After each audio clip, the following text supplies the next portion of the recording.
cangaço é um episódio na história brasileira tão destacado da realidade que conhecemos hoje em dia, que às vezes parece que faz parte do imaginário das pessoas. O próprio Lampião é quase como se fosse uma lenda, é praticamente uma figura do folclore.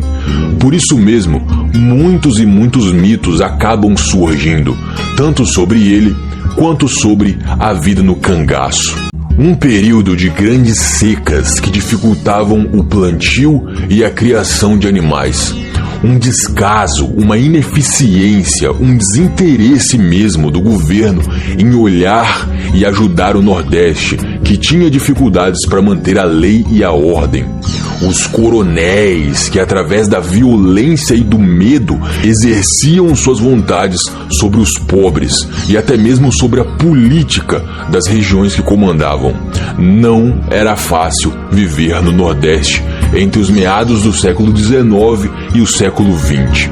Esses são só alguns dos elementos que formaram um evento, um fenômeno, uma época que ficou conhecida como cangaço, a época do cangaço. E dentro do cangaço temos 3 grupos que se destacaram. Os mercenários, que prestavam serviços, eram contratados para trabalhos específicos, como assassinar alguém, fazer alguma cobrança, proteger alguém durante alguma viagem, esse tipo de coisa. Os capangas, que trabalhavam continuamente para um fazendeiro ou para um coronel só, trabalhavam só para uma pessoa. E por fim, os famosos cangaceiros, que agiam por conta própria. Eles viviam em bando, sobreviviam assaltando fazendas, casarões, comércios e levavam tudo o que podiam: comida, bebida, dinheiro, joias. Eram nômades, nunca paravam numa região só. Atacavam um lugar e depois se moviam para outro, cruzando até mesmo de estado para estado às vezes. Óbvio que, apesar de todas as dificuldades, o Nordeste ainda possuía polícia e outras autoridades. Não era uma terra completamente sem lei ou alguma coisa assim. Mas, mesmo assim, a polícia tinha muita dificuldade em lidar com os cangaceiros. Eles chegavam de surpresa e iam embora pela caatinga, cujo dominavam bastante. Era como se estivessem no seu habitat natural. Com o cenário do cangaço montado, vamos conhecer então a história de Lampião, o rei do cangaço e um dos maiores nomes, sem sombra de dúvida, da história brasileira. Independente dos seus atos terem sido bons ou não, eu acho que é inegável que ele é um personagem sem igual na nossa história. Virgulino Ferreira da Silva nasceu em 1898 em Pernambuco, na cidade de Vila Bela, que hoje se chama Serra Talhada. Virgulino sempre foi muito inteligente. Ainda na sua infância, ele aprendeu a ler e escrever, usava óculos e tudo para isso. E acreditem, ser alfabetizado nesse lugar, nessa época, não era para qualquer um. Significava muito. E essa alfabetização caminharia com Virgulino pelo resto de sua vida. Afinal, uma das coisas que ele sempre gostou de fazer foi enviar e receber cartas. Virgulino trabalhou tranquilamente junto de seu pai, que era artesão, até mais ou menos 19, 20 anos de idade. E depois ele já começa a se envolver com o cangaço, mesmo que de maneira ainda leve. Intrigas entre famílias e disputas de terra eram coisas comuns na época do cangaço, e a família de Virgulino estava no meio de um desses problemas. A família Ferreira vivia brigando com a família Saturnino, mas quando eu falo brigando, é coisa de tiro, coisa envolvendo até polícia. E foi exatamente por isso que Virgulino e mais 2 irmãos começam a se envolver um pouco com o cangaço, mas apenas ali pelas redondezas mesmo de onde estavam morando. Briga cá, tiroteio pra lá. Certo dia, no meio dessa bagunça, o pai de Virgulino acaba sendo assassinado e por policiais, o que, acredito eu, faz ele ficar com raiva para sempre da polícia, sendo que a sua mãe já havia morrido doente. O agora órfão e sem rumo virgulino decide entrar definitivamente para o cangaço. Ele entra para o bando do Senhor Pereira, isso em 1919, e é lá que ganha o apelido de Lampião. E não é um apelido aleatório ou algo do tipo. Segundo os cangaceiros, o jovem virgulino atirava tão rápido que quando fazia isso durante a noite, seus tiros eram capazes de iluminar a escuridão, feito uma lamparina, ou melhor, um lampião. Foi só agora, nesse bando, que Lampião começou a presenciar e a aprender de verdade o que era a vida de um cangaceiro. As roupas pesadas, longas e de couro, mesmo no calor arretado do Nordeste, para proteger o corpo do sol, visto que viajavam muito. Apesar de estarem imersos num mundo de violência, a religiosidade era sempre presente na vida dos cangaceiros. Eles rezavam, respeitavam as igrejas e em alguns grupos até doavam dinheiro. E todos carregavam seu punhal. Não peixeira, não espada, facão, nada disso. Era um punhal, você não conseguiria nem descascar uma laranja com isso. Era uma arma de estocada, só para ferir mesmo, para furar. E esse punhal era meio que o golpe final de um cangaceiro. No final de um tiroteio ou de qualquer batalha que fosse, os inimigos feridos e capturados sangravam até a morte. Era quase como um ritual de vitória. O punhal era cravado lentamente dessa cavidadezinha que todo mundo tem embaixo do pescoço até o pulmão e às vezes atravessando até mesmo o coração. E quando o punhal era puxado de volta, senhoras e senhores, era um verdadeiro festival de sangue e a vítima sangraria até a morte lentamente. Enfim, não apenas isso, mas também assaltos, estupros, mutilações, vinganças, sequestros. A vida de um cangaceiro era muito violenta no sentido exímio da palavra. Não tem como dizer que não eram criminosos, e Lampião fazia parte disso. Não só fazia parte, como se destacava. Desde o início, logo após entrar no bando do Senhor Pereira, Lampião mostrava que era bom de tiro, inteligente e um cabra destemido. Ganhou a admiração e a confiança de todos meio que muito rápido. Tanto que, apenas 2 anos depois, quando o Senhor Pereira decide abandonar aquela vida violenta e ir embora, é Lampião que já toma a liderança do grupo. Isso em 1922, ou seja, podemos dizer que o bando de Lampião nasce nesse ano. Ele herda o bando. E ainda nesse primeiro ano como líder, ainda no ano de 1922, Lampião se vinga do homem que havia entregado seu pai para a polícia e depois comete o maior assalto da história do cangaço até aquela época. Num ataque bem ousado, Lampião e seu bando saqueiam o casarão de uma baronesa viúva na cidade de Água Branca, em Alagoas. Ou seja, o cara já chegou mostrando pro que veio. Ainda nessa década de 1920, o Brasil passava por um turbilhão de problemas na política. Lembram que eu falei sobre o coronelismo? Nessa época, o Brasil ainda estava na velha república. O voto não era secreto. Então existia o voto de cabresto. Basicamente, os coronéis chegavam nos cidadãos e diziam: ou você vota em quem eu mandar, ou eu te expulso das minhas terras. Ou você vota em mim, ou eu deixo de te dar aquele saco de farinha todo final do mês. Em alguns casos, ou você vota em mim, ou eu te mato. Como o voto não era secreto, ele podia ser comprado de uma forma muito segura pelos coronéis, comprado ou com favores ou através do medo. Esse era o voto de cabresto, uma das características do coronelismo durante a Velha República. No meio disso surge a Coluna Prestes, um movimento revoltado com essa e outras coisas do governo, mas a maior exigência deles era mesmo o voto secreto. A Coluna Prestes começou a viajar pelo Brasil espalhando essas e outras ideias, essas e outras exigências, digamos assim. Eles realmente estavam dando muita dor de cabeça para o governo. E talvez você esteja já se perguntando: por que os coronéis não mandavam matar os integrantes da Coluna Prestes, já que era assim que resolviam as coisas?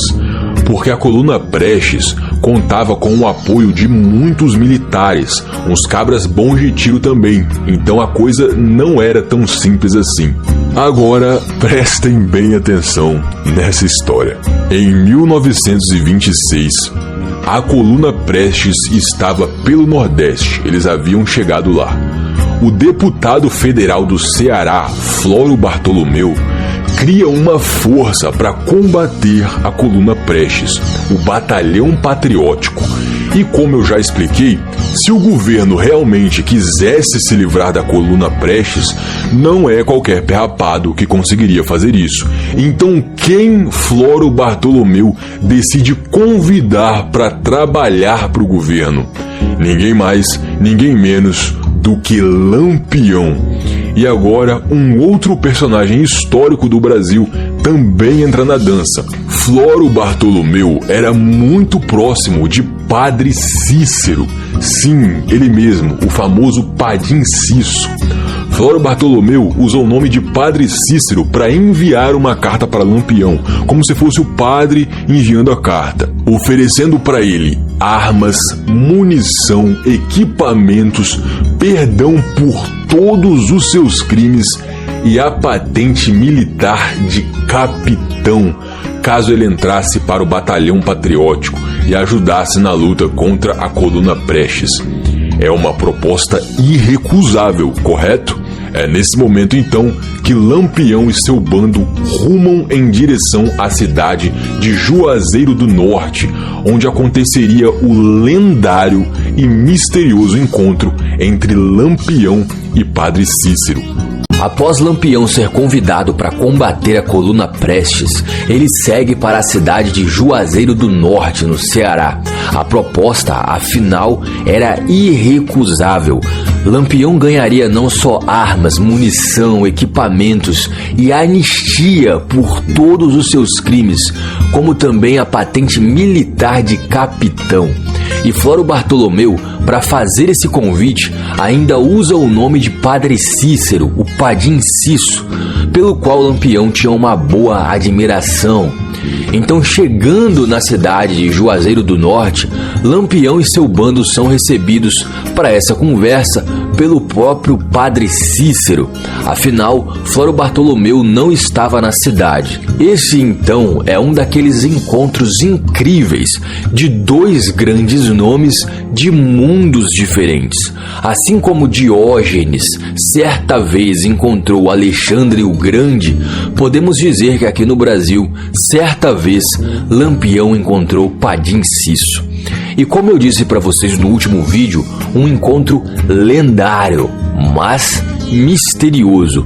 Muita gente por aí diz uma coisa ou outra de como foi essa conversa. Dizem que o padre tentou convencer o cangaceiro a sair daquela vida e tudo mais. Mas isso não tem fundamento. Nós iremos para sempre ficar curiosos. A verdade é que o que foi dito naquela conversa morreu com eles. A prosa entre Lampião e Padre Cícero permaneceu apenas entre os dois. O que podemos afirmar é que Lampião conseguiu o que queria, ele pegou o que foi lá para pegar. E também foi nesse dia que ele conheceu Benjamin Abraão Boto, o braço direito, o secretário do padre. Guardem bem esse nome, porque ele vai ser muito importante para nós no futuro. Enfim, após essa conversa com o Padre Cícero, Lampião recebe sua nomeação como capitão e o resto das coisas que lhe haviam sido prometidas: armas novas, caixas e caixas de munição, outros equipamentos e mantimentos. Como Floro Bartolomeu não estava na cidade, quem teve que assinar a nomeação foi um funcionário federal chamado Pedro de Albuquerque. E é aqui que começa o conflito. Tudo isso aconteceu no estado do Ceará, mas os políticos e outras autoridades de outros estados não concordaram nada. Inclusive, Pedro de Albuquerque chegou a ser intimado para dar explicações. Perguntaram como ele teve a coragem de assinar um documento tão absurdo, que fazia do maior bandido um capitão. E a resposta de Pedro foi até cômica.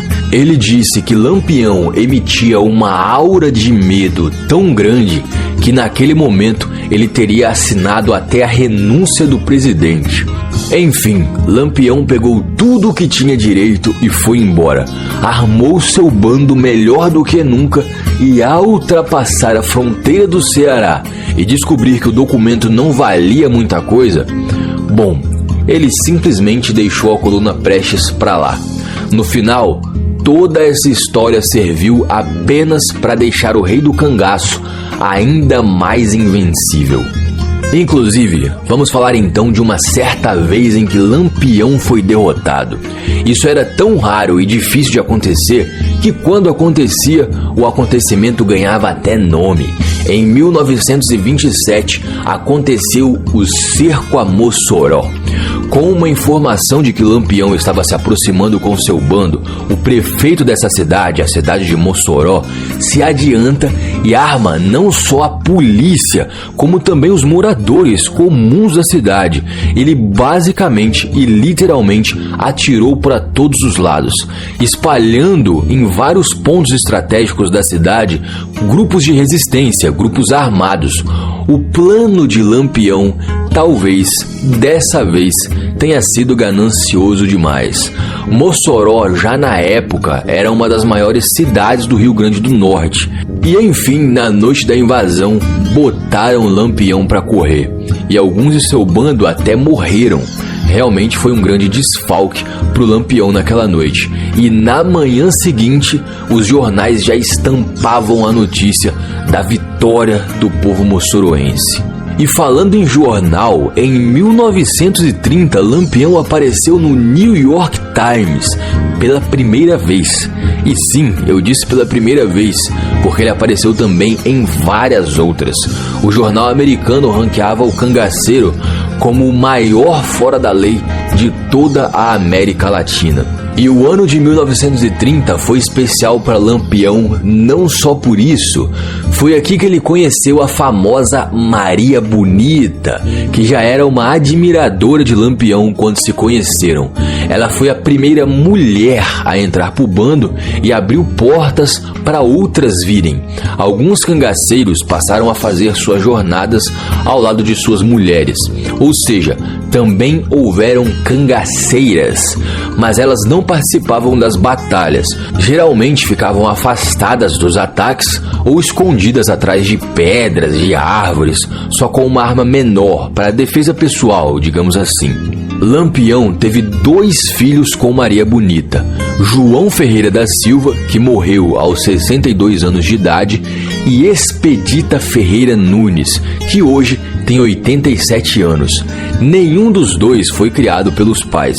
Acho que era impossível criar um bebê naquela vida de cangaceiro e até perigoso. Os recém-nascidos eram entregues para pessoas de confiança de Lampião, com a promessa de que um dia ele voltaria para buscá-los. Enfim, no ano de 1934, morre o padre Cícero. E vocês se lembram do Abraão Boto? É agora que ele fica importante na história. Abraão Boto nem brasileiro é. Ele nasceu no Líbano e veio para o Brasil em 1915, fugindo do recrutamento obrigatório para a Primeira Guerra Mundial. Chegando aqui, ele começou a trabalhar com mascate, foi atraído para Juazeiro do Norte por causa da grande movimentação de pessoas lá e acabou se tornando secretário do padre Cícero. Já deu para perceber que, de uma forma ou de outra, esse cara sabia se virar, né? E agora que o padre Cícero havia morrido, É aí que ele se lembra do encontro amistoso que teve com Lampião em Juazeiro do Norte. Lampião que já era muito famoso.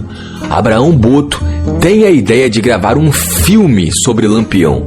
Ele consegue uma parceria com a Aba Filmes e sai em busca do Rei do Cangaço.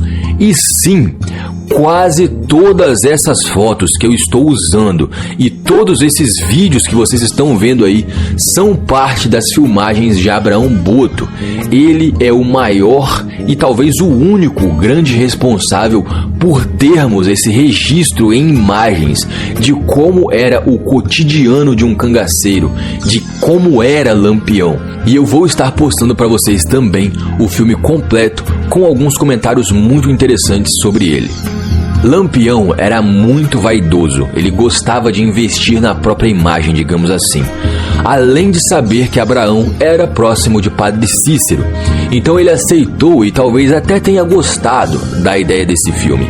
Lampião também gostava de costurar as próprias roupas e estampá-las, coisa que aprendeu na infância, provavelmente com a mãe ou com o pai. Gostava até de perfumes, e eu acho que é inegável que essa estética do cangaceiro é algo que ajudou muito na criação dessa forte mitologia que surgiu em volta. Pensem comigo, super-heróis e vilões seriam tão interessantes caso eles se vestissem como pessoas normais? Vocês entenderam a ideia da coisa? Mas continuando nossa história, quero introduzir vocês agora para os volantes. Volantes eram os grupos formados para caçar cangaceiros e que sempre existiram, mas de maneira fraca.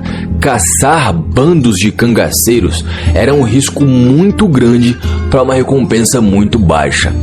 Porém, com essa coisa de cangaços se estendendo por décadas, algumas coisas aconteceram. Primeiro, que o governo finalmente percebeu que o Nordeste precisava de ajuda e intensificou os reforços por lá. Segundo, as crianças que ficaram órfãs por causa dos cangaceiros cresceram. A maioria dos homens que formavam as volantes estavam em busca de algum tipo de vingança. E antes de irmos para o desfecho da nossa história, eu gostaria de soltar uma curiosidade sobre Lampião. Em algum momento de sua vida, não se sabe como, quando ou porquê, Lampião ficou cego de um olho, como podemos perceber até em algumas fotos, inclusive. Mas enfim, vamos lá. Tudo termina em 28 de julho de 1938. Lampião estava com 40 anos de idade. Entre as várias volantes que buscavam derrotar o bando de Lampião, a que conseguiu essa façanha foi a de João Bezerra. Lampião e seu bando estavam na Grota de Angico, em Sergipe, um lugar que para ele era bem seguro e tranquilo para montar o acampamento, para descansar. Tanto que não se sabe até hoje com 100% de certeza, ninguém pode dizer como a volante conseguiu rastrear os passos do Rei do Cangaço. Provavelmente Lampião foi traído por alguém de sua confiança. Sua exata posição foi entregue, onde ele gostava de ficar. A volante, então, alcança o acampamento do bando pela madrugada e arma o ataque em volta, bem sorrateiramente, de maneira impecável, tanto que nem os cachorros latiram. E quando finalmente amanhece, quando a luz se faz presente, um dos primeiros a dar as caras é Lampião. O Rei do Cangaço é o primeiro a ser alvejado com tiros no peito, enquanto Maria Bonita lhe servia uma caneca de café. Ela se debruça por cima dele e é lavada a tiros também.